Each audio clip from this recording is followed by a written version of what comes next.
យោងតាមស្ថានភាពបច្ចុប្បន្នគិតត្រឹមខែមេសាឆ្នាំ2026អេរ៉ង់បានបង្កើនសកម្មភាពនិងការគ្រប់គ្រងយ៉ាងតឹងរ៉ឹងនៅច្រកសមុទ្រហោមូស Strait of Hormuz ដែលជាចំណុចយុទ្ធសាស្ត្រដឹកជញ្ជូនប្រេងដ៏សំខាន់បំផុតមួយរបស់ពិភពលោកវិធានការសំខាន់ដែលអេរ៉ង់កំពុងអនុវត្តមានដូចជា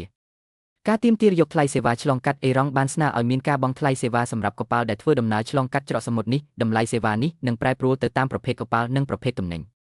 ការរឹបអូសនាវាកងឆ្មាំបដិវត្តន៍អ៊ីស្លាមអេរ៉ង់បានបន្តសកម្មភាពរឹបអូសនាវាដែលធ្វើដំណើរឆ្លងកាត់កាលពីចុងខែមេសាឆ្នាំ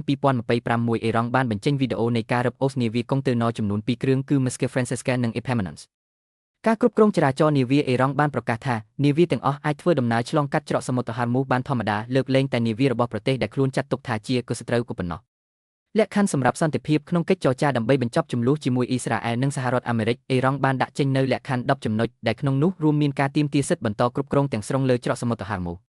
សកម្មភាពទាំងនេះត្រូវបានមើលឃើញថាជាការប្រើប្រាស់ឥទ្ធិពលលើផ្លូវទឹកអន្តរជាតិដើម្បីជាថ្នូរនឹងការដកទណ្ឌកម្មសេដ្ឋកិច្ចនិងការទទួលស្គាល់សិទ្ធិផ្នែកនុយក្លេអ៊ែររបស់ខ្លួនពីសំណាក់សហគមន៍អន្តរជាតិការដាក់ពង្រាយមីនសហរដ្ឋអាមេរិកនិងប្រភពស៊ើបការសម្ងាត់នានាបានបញ្ជាក់ថាកងឆ្មាំបដិវត្តន៍អ៊ីស្លាមអេរ៉ង់ ERG បានចាប់ផ្ដើមដាក់ពង្រាយមីនក្នុងសមុទ្រចាប់តាំងពីដើមខែមីនាឆ្នាំ2026ដើម្បីរ៉ារ៉ាំងនាវាដឹកទំនិញនិងនាវាចម្បាំងរបស់ស្រូវ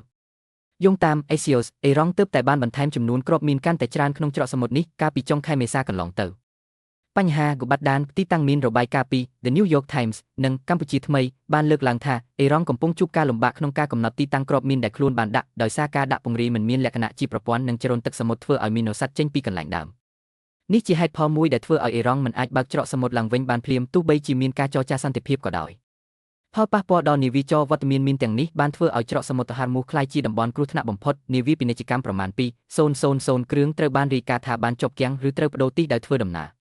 ប្រតិបត្តិការបោះសម្អាតកងទ័ពជើងទឹកសហរដ្ឋអាមេរិកបានចាប់ផ្ដើមប្រតិបត្តិការបោះសម្អាតមីនដោយប្រើប្រាស់ដ្រូនក្រោមទឹក Underwater Drones និងប្រព័ន្ធរ៉ូបូតទំនើបដើម្បីសម្រួលដល់ការធ្វើដំណើរឡើងវិញសកម្មភាពនេះបានបង្កឲ្យមានវិបត្តិថាមពលសកលដោយសារច្រកសមុទ្រនេះជាផ្លូវដឹកជញ្ជូនប្រេងដ៏ទៅ1/5នៃតម្រូវការពិភពលោកតើអ្នកចង់ដឹងអំពីផលប៉ះពាល់នៃតម្លៃប្រេងឬការវិវត្តនៃកិច្ចចរចាសន្តិភាពរវាងអាមេរិកនិងអេរ៉ង់បន្ថែមដែរឬទេចង់តាមដានព័ត៌មានថ្មីបន្តទៀតសូមបងប្អូនជួយចុច Like Share និងចុច Subscribe ម្នាក់មួយផងសូមអរគុណ